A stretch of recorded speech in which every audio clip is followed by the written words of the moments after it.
The message arrived on a quiet Tuesday afternoon, shattering the peace of Earth's most secure communication facilities. Admiral Kaida Nakamura stared at the holographic display, her weathered face illuminated by its eerie glow. The alien text shimmered, translating into English before her eyes. Attention, inhabitants of Sol 3. Your presence has been deemed incompatible with galactic harmony. You have 30 rotations of your planet to cease all technological advancement and return to a pure industrial state. Failure to comply will result in immediate termination of your species. This is not a negotiation. Well, that's just great, Kaida muttered, her fingers already flying over the console to alert Earth's leadership. As if we didn't have enough problems. Within hours, the United Earth Council convened in their underground chambers. Representatives from every nation sat in tense silence as Kaida delivered the ultimatum. Counselor Zephyr Becky was the first to break the stunned quiet. They can't be serious. Return to a pre-industrial state? That would mean the death of billions. Dr. Aiko Tanaka, Earth's leading xenobiologist, leaned forward. From what we can gather, the Galactic Confederacy values stability above all else. Our rapid technological growth must seem chaotic to them, so they'd rather see us extinct than advancing? General Ravi Singh slammed his fist on the table. I say we tell these alien bastards where they can shove their ultimatum. President Lena Okafor raised a hand, silencing the room. Before we decide on a course of action, we need to understand our odds. Admiral Nakamura, what's your assessment of our defensive capabilities?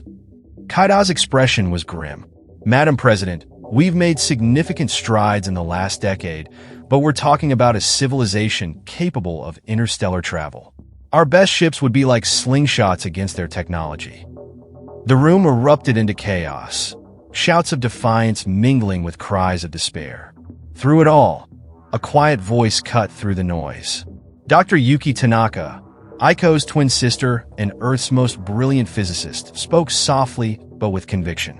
What if we could leapfrog their technology? All eyes turned to Yuki, who rarely spoke in these meetings. She continued, her voice gaining strength. I've been working on a project, something that could change everything. It's risky, untested, but it might be our only chance. President Okafor leaned forward, hope flickering in her eyes. Go on, Dr. Tanaka. What exactly are we talking about? Yuki took a deep breath. Quantum entanglement on a massive scale. We could potentially create a network that would allow us to, well, to put it simply, outthink our enemies before they even move against us. The room fell silent as the implications sank in. General Singh was the first to speak. And how long would this take to implement? Yuki's face fell. That's the problem. In ideal conditions, maybe a year. We have 30 days. Kaida's eyes narrowed. Then we'll just have to create ideal conditions, won't we? If there's one thing humans excel at, it's achieving the impossible when our backs are against the wall. President Okafor stood, her decision made. Dr. Tanaka, you'll have every resource at your disposal. The rest of you, prepare your departments for war. We're not going down without a fight, and we're certainly not going back to the Dark Ages. As the meeting adjourned, Kaida pulled Yuki aside. I hope you know what you're doing, Doctor. Because if this fails, it won't just be Earth at stake. The entire galaxy will learn what happens when you back humans into a corner. Yuki nodded, her eyes blazing with determination. They think they're giving us an ultimatum, Admiral. But all they've done is light a fire under the most stubborn, innovative, and relentless species in the known universe. As they parted ways, neither of them could shake the feeling that the next 30 days would change the course of human history forever. The Galactic Confederacy had made a grave miscalculation. They thought they were dealing with a simple, primitive race. They were about to learn that humans don't know the meaning of the word impossible. And as the Earth began to mobilize, a single thought echoed through the minds of every human who learned of the threat. You want us to quit? You'll have to make us. The next 72 hours were a blur of sleepless nights and caffeine-fueled breakthroughs.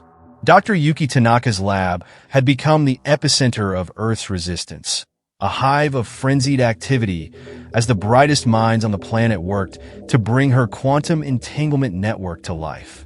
Damn it! Yuki slammed her fist on the console, causing her team to jump. The power requirements are off the charts. We need a small star to fuel this thing. Her twin sister, Aiko, placed a comforting hand on her shoulder. Then we'll make a star, Yuki. Remember what Admiral Nakamura said? Impossible is just another Tuesday for us now. As if summoned by her name, Admiral Kaida Nakamura strode into the lab, her uniform impeccable despite the chaos around her. Progress report, Dr. Tanaka? Yuki ran a hand through her disheveled hair. We're close to a breakthrough on the entanglement matrix, but the energy demands are problematic. Kaida's eyes narrowed. Define problematic. We need to harness the power of a supernova to get this operational in time. Aiko chimed in. A slow smile spread across Kaida's face. Funny you should mention that. Our deep space probes just picked up something interesting. Dr. Orion, if you would. A holographic display flickered to life, revealing a man with wild, gray hair and eyes that sparkled with barely contained excitement. Ladies, what you're looking at is VY Canis Majoris, one of the largest known stars in our galaxy. And it's about to go boom. Yuki's jaw dropped. You can't be serious. The energy output would be exactly what we need, Kaida finished. Dr. Orion has been working on a way to harness and redirect that energy. It's risky as hell, but it's our only shot, Yuki finished, her mind already racing with the possibilities. Meanwhile, on the other side of the globe, General Ravi Singh oversaw the mobilization of Earth's defenses. Every factory had been repurposed, every scientist and engineer working around the clock to upgrade their weaponry. Sir, a young lieutenant burst into the command center. We've just received word from the lunar base. The aliens, they're here. Robbie's blood ran cold. Already? We still have 25 days left on their ultimatum. The holographic display lit up, showing a massive alien fleet entering the solar system. At its head was a ship that dwarfed anything humanity had ever built, its surface rippling with what looked like liquid metal. Patch me through to the president, Ravi barked. And someone get me Admiral Nakamura. In the Oval Office, President Lena Okafor received the news with grim determination. They're trying to catch us off guard, she mused. They underestimate us. Again, she turned to her chief of staff. Initiate Protocol Omega, and give me a direct line to that alien ship. If they want to talk early, we'll talk. The alien commander, a being of swirling energy contained within a humanoid exosuit, appeared on the screen. Its voice reverberated with an otherworldly echo. Humans of Earth, your feeble attempts at resistance have been noted. Surrender now, and we may show mercy. Lena stood tall, her voice unwavering. This is President Lena Okafor of Earth. We've received your message, and we have a response. Go to hell. The alien's form flickered, clearly taken aback by the defiance. You dare? Oh, we dare, Lena cut in. You came here thinking you'd find a primitive species ready to roll over. Instead, you've awakened a giant. We will not go quietly. We will not surrender. And we sure as hell won't let you dictate our future. She leaned closer to the screen, her eyes blazing. You've made a grave mistake coming here. Because now you've given us something to fight for. And let me tell you, there's nothing more dangerous in this universe than humans with a cause. The alien commander's form pulsed with what might have been anger or fear. You have made your choice. Prepare for annihilation. As the transmission cut off, Lena turned to her staff. Give me Tanaka and Singh. It's time to show these aliens what humanity is really capable of. Back in Yuki's lab, alarms blared as news of the alien arrival spread. But instead of panic, a fierce determination settled over the team. Yuki looked at her sister, then at Admiral Nakamura. Well, she said, a wild grin spreading across her face. Looks like we're doing this the hard way. Who's ready to harness a supernova and save the world? As Earth's defenders rushed to their stations, one thing became clear. The aliens had hoped to find an easy conquest. Instead, they'd stumbled into humanity's finest hour. and the galaxy was about to learn a harsh lesson. Never, ever tell humans the odds. As Earth braced for the impending alien assault, a curious signal pierced through the chaos of emergency preparations. It originated not from the looming Galactic Confederacy fleet, but from the outer reaches of the solar system. Dr. Zara Curry, head of SETI's Deep Space Listening Post on Europa, nearly fell out of her chair when she deciphered the message. Holy shit! Someone get me the president now! Within minutes, a secure holographic conference connected Dr. Curry with President Okafor, Admiral Nakamura, and the Tanaka twins. "This better be good, Doctor," Kaida growled, her patience wearing thin. Zara's eyes were wide with excitement. "Oh, it's better than good. It's a game changer. We're not alone in this fight." The assembled leaders exchanged puzzled glances as Zara continued. The message came from a species calling themselves the Nixari. They've been watching us, and more importantly, they've been watching the Galactic Confederacy. And they're pissed. President Okafor leaned forward. "Explain." "The Nixari are a shadow species," Zara elaborated. "They've existed on the fringes of galactic society for millennia, victims of the Confederacy's harmony doctrine. But they've been biding their time, waiting for a chance to strike back. And we, ladies and gentlemen, are that chance." Admiral Nakamura's eyes narrowed. "And we're supposed to trust these shadow aliens? For all we know, this could be a trap." Zara shook her head vehemently. "No, you don't understand. They're not just offering to help. They're offering us technology. Technology that could turn the tide of this war before it even begins." As if on cue, a shimmering portal opened in the center of the room. A being stepped through, its form constantly shifting like living smoke. When it spoke, its voice resonated directly in their minds. "Greetings, humans of Earth. I am HFY, emissary of the Nixari Collective. We come bearing gifts and a proposition." For a moment, stunned silence filled the room. Then, with a wry smile, Yuki quipped, "Well, I guess the day couldn't get any weirder. Hit us with your best shot, Smokey." HFY's form rippled in what might have been amusement. "Your species' irreverence in the face of cosmic threats is refreshing. It is precisely why we believe you may succeed where others have failed." The alien emissary gestured, and holographic schematics filled the air around them. "Behold the fruits of our millennia of hidden research. Cloaking technology that renders ships invisible to both sensors and the naked eye. Weaponry that can pierce the Confederacy's strongest shields. And this." A small, unassuming device appeared in HFY's ever-shifting hand.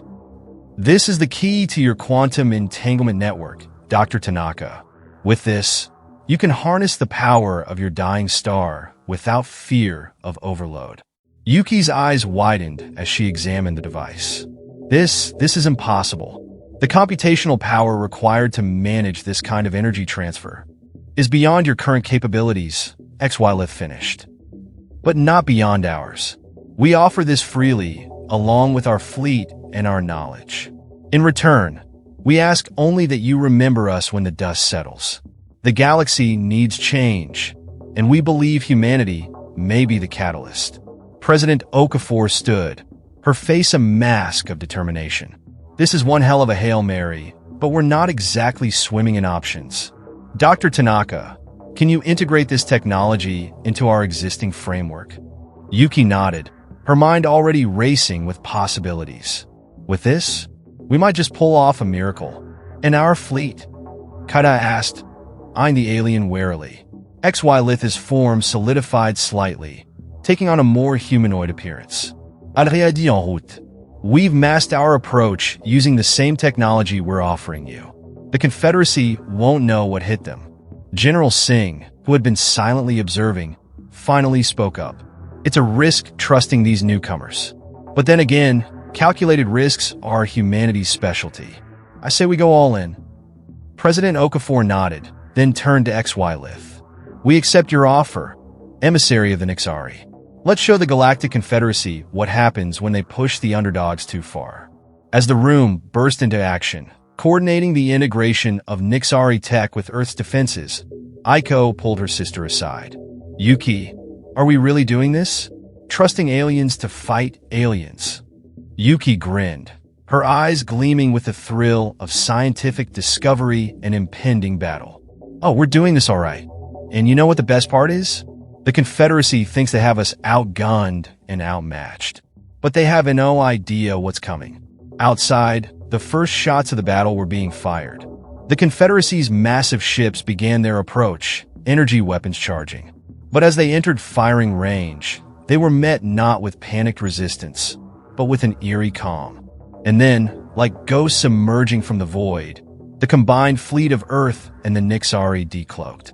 Leading the charge was the newly christened ESS Defiance, Earth's flagship now pulsing with power from VY Canis Majoris itself. Admiral Nakamura's voice rang out across all frequencies, a message to friend and foe alike. To the Galactic Confederacy, you came here expecting an easy victory. You're about to learn why that was a mistake. And to our new allies, welcome to the fight. Let's show these bureaucratic bastards what happens when you back the resourceful into a corner. As the battle was joined, the stars themselves seemed to hold their breath. The galaxy was about to witness a clash that would rewrite the very foundations of interstellar politics. And at the heart of it all, humanity stood defiant, their will unbroken, their spirit unbowed. The message was clear. You don't tell humans to quit. You just piss them off. The void of space erupted into a dazzling display of destructive beauty as the combined Earth-Nixari fleet engaged the Galactic Confederacy. The ESS Defiance led the charge, its hull crackling with energy harnessed from the dying star VY Canis Majoris. Admiral Kaida Nakamura stood on the bridge, her eyes blazing with fierce determination. All ships, execute Maneuver Theta 9. Let's show these pompous jackasses what happens when you corner humanity. The human fleet moved with a synchronicity that defied their limited experience in space warfare. Nixari cloaking technology allowed smaller ships to slip past the Confederacy's front lines, striking at vital systems before vanishing back into the void. Aboard the Confederacy's flagship, the Eternal Harmony, Supreme Commander ZYX Vale watched in growing horror as his carefully laid plans crumbled.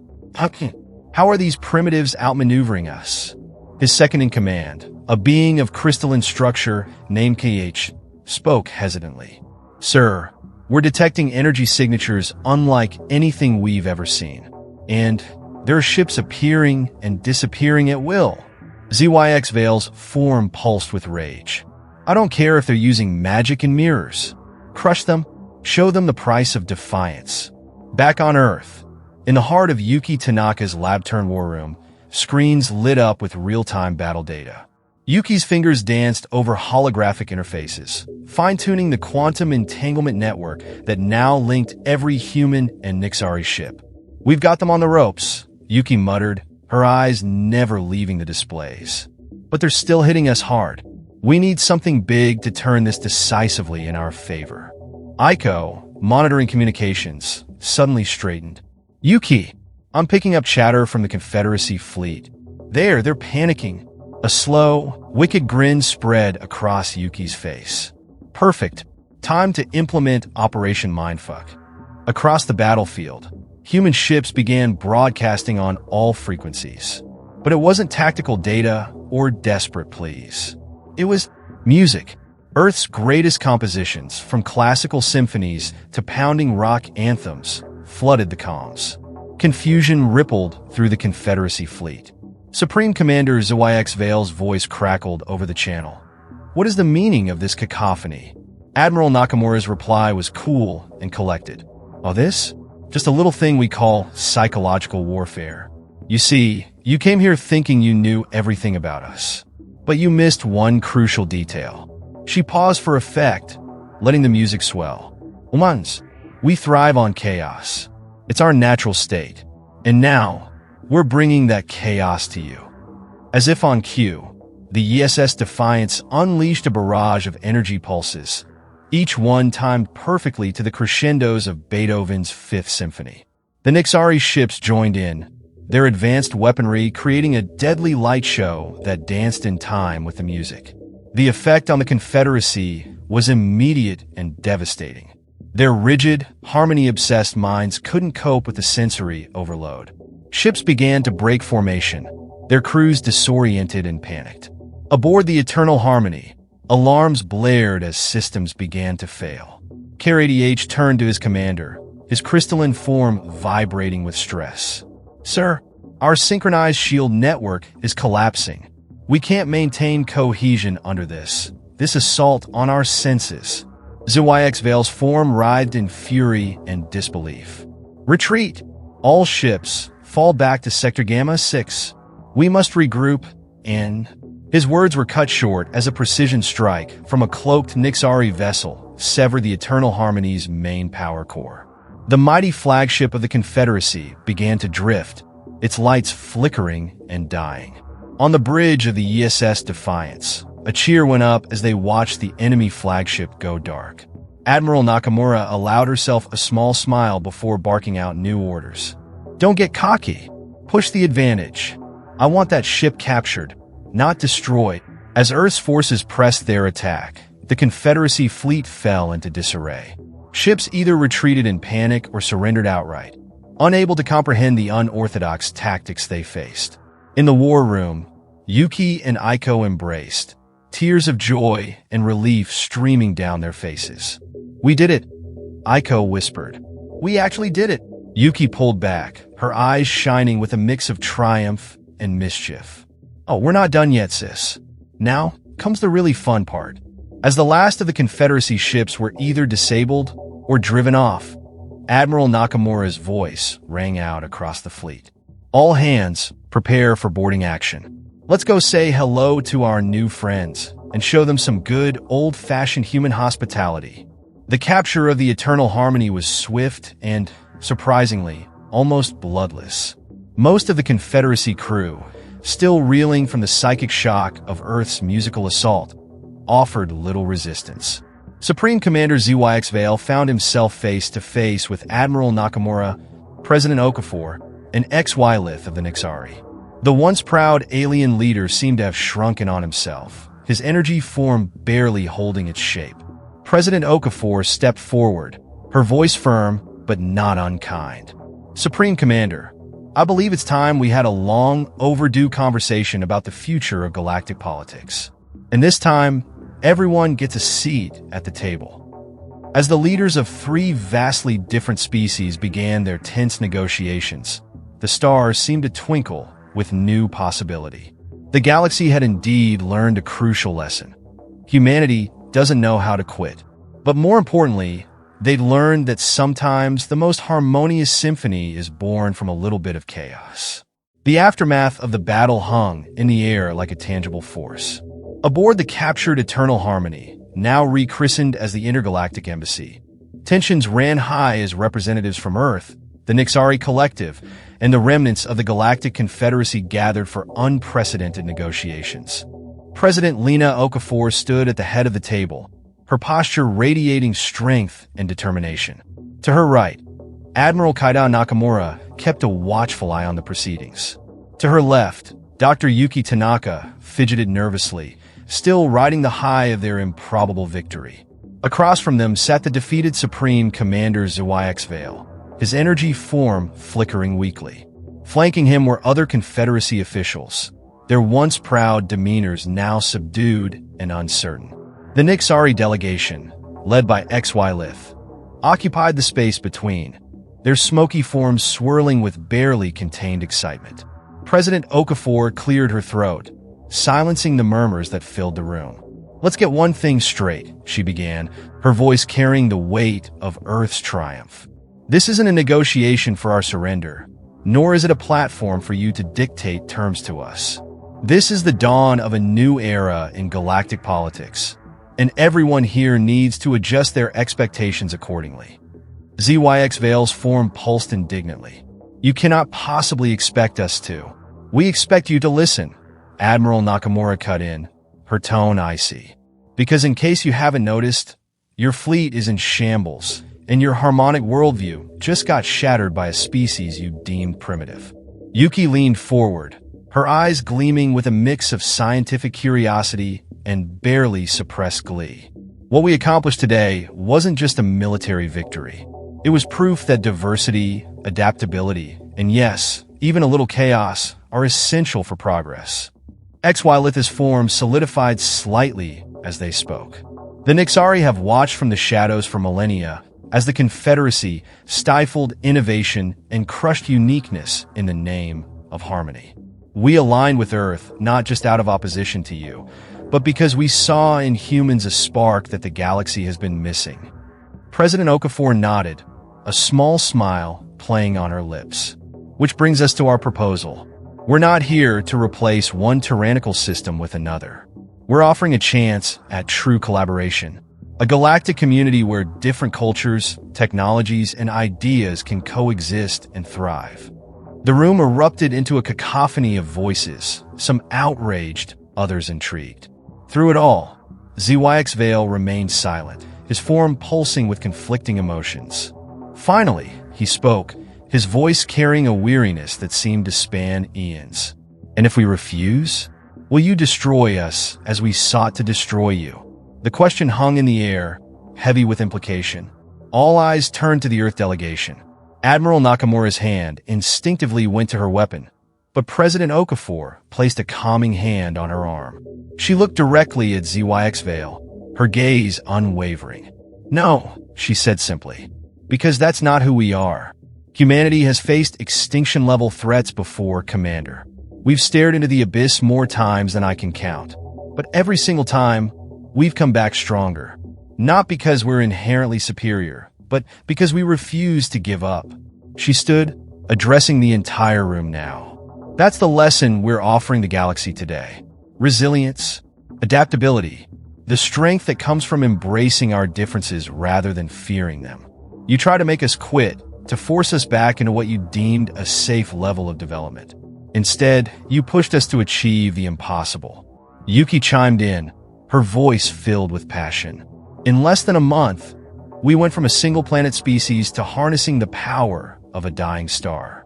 We formed alliances with beings we'd never met, integrated technology beyond our wildest dreams, and turned the tide of a war we had no business winning. That's the power of human ingenuity when it's unleashed. XY form rippled with what seemed like approval. And that is why the Nixari chose to ally with Earth. Not because humans are perfect, but because they never stop trying to be better. The room fell silent as the weight of these words sank in. Even the most hardline Confederacy officials seemed to be reconsidering their positions. ZYX Vale's form stabilized, taking on a more defined shape. You speak of a new way, a balance between order and chaos. It goes against everything we've believed for millennia. And yet, I cannot deny the evidence before me. He straightened, addressing President Okafor directly. Very well, humans of Earth. We will listen. We will learn. And perhaps, in time, we will understand what it truly means to be part of a galactic community. As the negotiations began in earnest, a palpable sense of hope filled the room. It wouldn't be easy. Centuries of mistrust and misunderstanding couldn't be erased overnight. But it was a start. Outside the intergalactic embassy, the combined fleets of Earth, the Nixari, and the remaining Confederacy ships formed a protective ring. To any outside observer, it might have looked like chaos. Ships of wildly different designs moving in seemingly random patterns. But there was a harmony to it. A beautiful, complex dance that spoke of possibilities yet unexplored. As the talk stretched into their fourth day, Dr. Yuki Tanaka found a quiet moment to slip away to the observation deck. She stared out at the vast expanse of space, marveling at how much had changed in so little time. Admiral Nakamura joined her, a rare smile softening her usually stern features. "Penny for your thoughts, Doctor?" Yuki chuckled. "I was just thinking, they really had no idea what they were getting into when they demanded we quit advancing, did they?" Kaida shook her head, amusement dancing in her eyes. "No, they didn't. But then again, how could they? They'd never encountered a species quite like us before. And they never will again," Yuki mused. "Because from this day forward, the galaxy is going to be a very different place. More chaotic, sure, but infinitely more alive." As they watched, A shower of meteorites streaked across the starfield, a dazzling reminder of the beauty and danger that space held in equal measure. You know, in all my years of service, I never imagined I'd be standing here, on an alien ship, negotiating the future of the galaxy. It's impossible, Yuki offered with a grin. The Admiral laughed, a sound rarely heard. I was going to say extraordinary, but then again, that's humanity in a nutshell, isn't it? We specialize in the impossible. As they turned to head back to the negotiations, Yuki paused, a mischievous glint in her eye. Hey, Admiral, what do you say we introduce the Confederacy to the concept of karaoke next? I have a feeling they'd be terrible at it. Kaida's laughter echoed through the corridors of the ship, a sound of pure, unbridled joy. It was a reminder to all who heard it, human, Nixari, and Confederacy alike, that in the face of unimaginable odds, humanity's greatest weapon had always been, and would always be, its unbreakable spirit. And as the negotiations continued, shaping the destiny of countless worlds and species, one thing became abundantly clear. The galaxy had indeed learned its lesson. Never tell humans the odds. Never demand they stop advancing. And above all, never expect them to quit. Because when the dust settles and the smoke clears, humanity will still be standing, bloodied but unbowed, ready to face whatever the universe throws at them next. With a grin, a quip, and an unshakable belief that the impossible is just another challenge waiting to be overcome.